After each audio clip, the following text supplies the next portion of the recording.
There's a strange thing about reputation. We don't build it in a single moment. We lay it down slowly, brick by brick, word by word, choice by choice, until one day we look up and discover we've constructed something we never intended to live inside. One day we realize that reputation is built one truth at a time. Larry Mitchell was 52 years old the day he learned what he'd been building.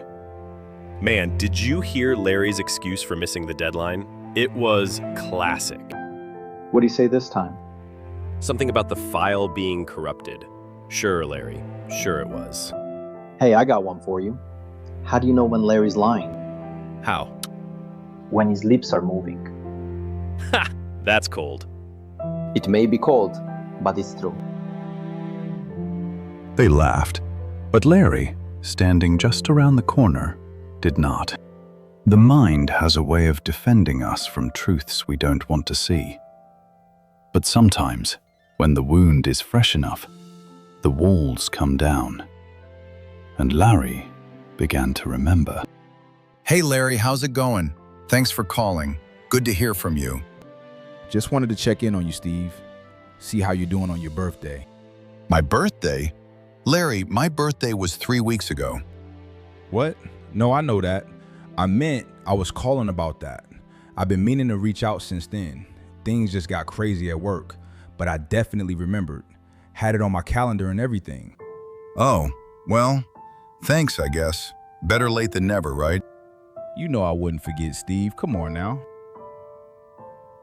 But he had forgotten, completely.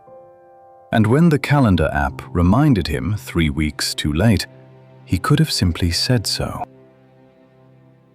Larry, did you call the plumber about the leak under the sink? Yeah, I called. And what did they say? They said they'd get back to me. You know how these companies are. Backed up for weeks.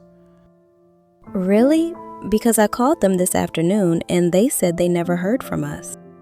They must have lost the message. I definitely called on Monday, I think. Or maybe it was Tuesday. Larry, are you sure you called? I don't know what to tell you. I did call. He hadn't called. He'd meant to. He'd thought about it twice, maybe 3 times. But meaning to do something and doing it are not the same thing. And Larry knew the difference, even as he pretended he didn't. Larry, I'm looking at this expense report, and I need to ask you about a few items. Sure, Lisa. What's up?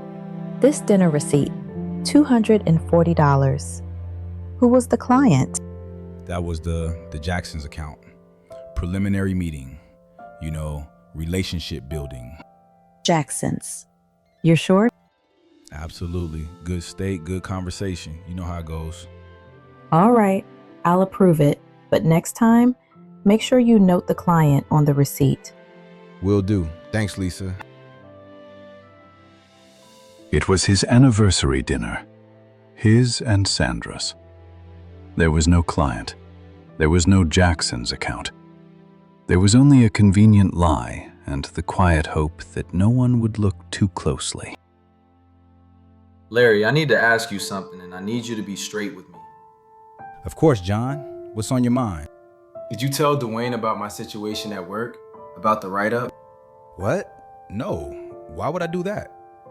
Because he mentioned it to me yesterday. Word for word, Larry. The same way I told you. John, I don't know what Dwayne thinks he heard, but it didn't come from me. Maybe someone else at your office. Nobody else knew, Larry. Just you. I don't know what to tell you, man. It wasn't me. It was him. He'd mentioned it casually, thoughtlessly, at a cookout 2 weeks earlier. He'd forgotten the promise of confidence 5 minutes after making it.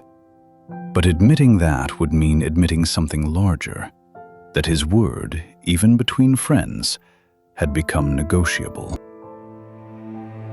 Larry, hey, did you borrow my hedge trimmer last month? Your trimmer?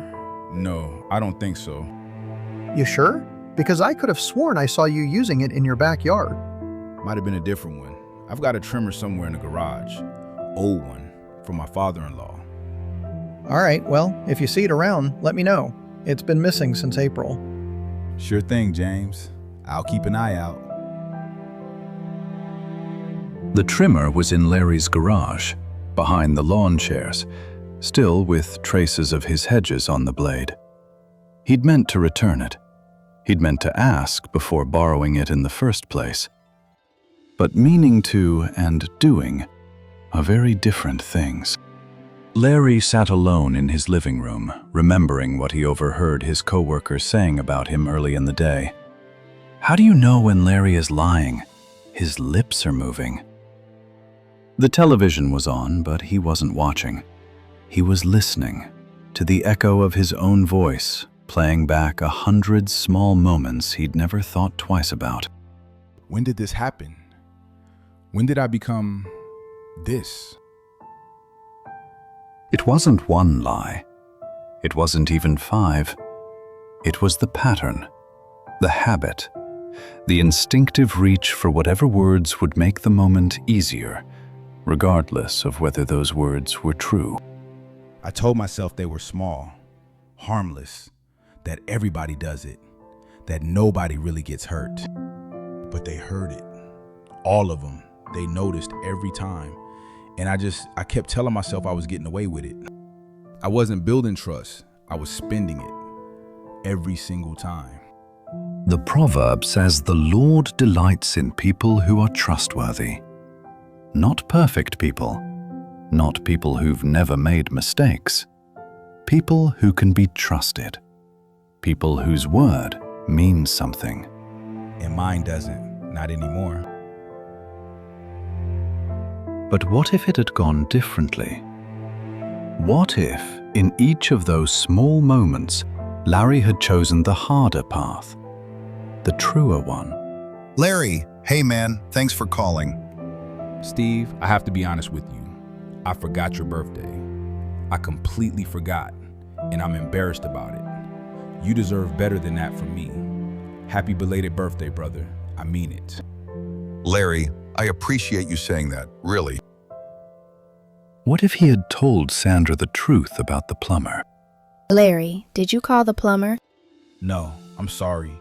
I meant to, and I didn't. That's on me. I'll call them first thing tomorrow. Actually, let me do it right now. Thank you. What if he had simply eaten the cost of his own anniversary dinner? This dinner receipt, who was the client? Actually, Lisa, that was a personal dinner. It shouldn't have been in the report. I'll remove it. My mistake. I appreciate the honesty, Larry. What if he had admitted his carelessness to Steve? Did you tell Dwayne about my write-up? Steve, yeah, I did. I mentioned it at a gathering without thinking, and that was wrong. You trusted me with something private, and I didn't honor that. I'm sorry, man. I don't have an excuse. That hurts, Larry, but thank you for being straight with me. What if he had just returned the trimmer with an apology? Hey, James, I've got your hedge trimmer. I borrowed it without asking, and I should have come to you sooner. That wasn't right. Here it is, and I'm sorry for the trouble. I appreciate that, Larry. Thanks for bringing it back. Small truths, ordinary moments, brief discomforts, each one lasting only a minute or two, but building something that would last for years. Reputation isn't built in grand moments. It's built in small ones, quiet ones.